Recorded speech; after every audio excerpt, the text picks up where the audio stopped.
Hello, we're here in Madrid for the ISDA Annual General Meeting, our first in-person AGM since 2019.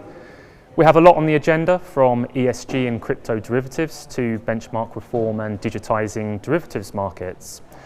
Over the next couple of days, we're going to be interviewing a selection of AGM speakers on these and other topics. But to kick us off, I'm here with ISDA Chairman Eric Litvack and ISDA CEO Scott O'Malley. Eric, Scott, welcome to Madrid. Let's start with a little bit of context. ESG and crypto derivatives play a big role in this year's AGM agenda. Can you tell us why that is? Eric? Well, these are markets that are quickly growing in importance to institutional investors and to our members. The ESG market is going to require something on the order of 110 trillion of investments over the next 30 years. The crypto market, I mean, obviously it depends on how you measure it. There are debates on that, but the amount of value locked in has passed 3 trillion in recent times. There's increasingly institutional investor interest in it. And so it's natural that from ISDA's perspective, where there's demand for derivatives, we help to provide certainty, we help to provide definitions and the right conditions for safe, efficient markets and derivatives.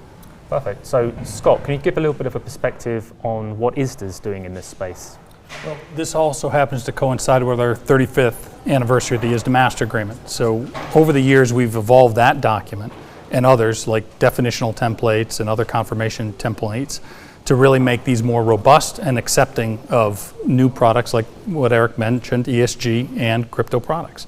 So we're hard at work focusing on different solutions to develop crypto derivatives definitions, which will be very important in terms of moving those things forward, giving standard practices, and it'll all fit under the ISDA Master Agreement and the other customer templates that'll be synonymous with all the other kind of derivative work that we do. So it's really ready for takeoff in terms of development. We see a lot of process, a lot of people participating in the market, a lot of institutional investors. So we need to get the documentation ready for them to really optimize the trade. Okay, perfect. Now, digitization also has a very central role in the AGM, and we have panels on digital regulatory reporting and digitization of legal documentation. Scott, can you give a brief overview of the initiatives that we'll be discussing and explain why that matters to the industry? Well, it matters because we are rapidly moving to a fully digital environment. You know, we've talked about this in the past. The world is moving to 5G. We don't want to be stuck at 3G. And so we really have to set the standards, we have to set the practices, and we have to help the industry move forward into a fully digital environment. It's pretty exciting, in fact, when you think about all the work that we've been doing. We've taken all of the documentation and we're migrating it towards a digital platform. When you think about our definitions, interest rate definitions, FX definitions, those are going onto my library.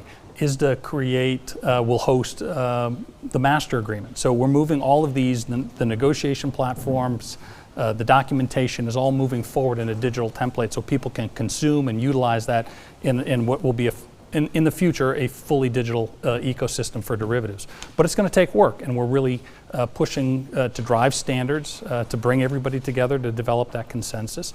It's exciting, it's a bit of hard work, but we're making very good progress, actually. And Eric, can we get your views as well?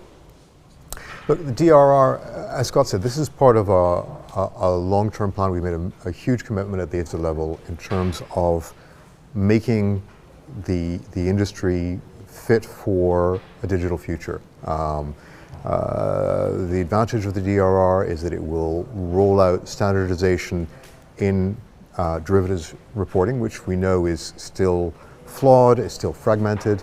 And so the ability to ensure that all of our members have an efficient way of ensuring that what they're coding is standard and corresponds to regulatory expectations, and then can be reproduced as ISO 2020 is rolled out in other jurisdictions. That's an enormous lift, that's an enormous optimization and efficiency. And that's going to bring real value to our members.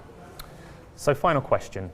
What are you looking forward to the most about this year's AGM? And Eric, let's start with you. Look, after 2 years of virtual AGM, I'm just looking forward to reconnecting with people face to face. And Scott? Well, Madrid is a food town. And to Eric's point, connecting with people over food couldn't be better. Madrid's a perfect place to come back to an in-person event. Great. Well, that's about all the time we have. Scott, Eric, thanks for joining me. Thank you, You Nick. bet.